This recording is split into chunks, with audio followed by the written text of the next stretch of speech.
Gawa tayo ng homemade tocino. Ito na yung baboy na hugasan ko na.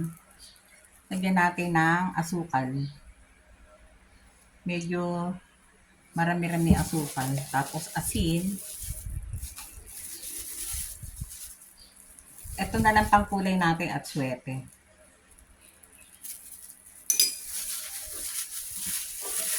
Haluin lang natin itong maigi hanggang sa lumapot.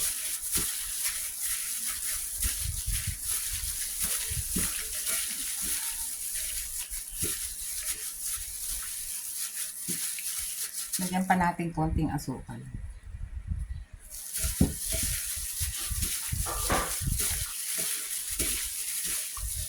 Pwede rin naman pang kulay mo ano na lang, toyo konti. Kaya lang maitim, hindi ka mukha nito. Maganda kulay. Para hindi na tayo gumamit ng preservative. Ito homemade lang naman ko. Masarap naman ng lasa ng atswete. Kaya ayan. Kailangan lang halong-halo hanggang sa lumapot.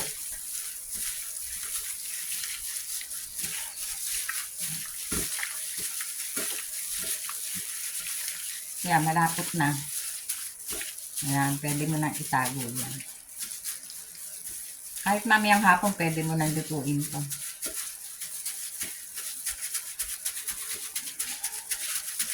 Yan na. Gawa na.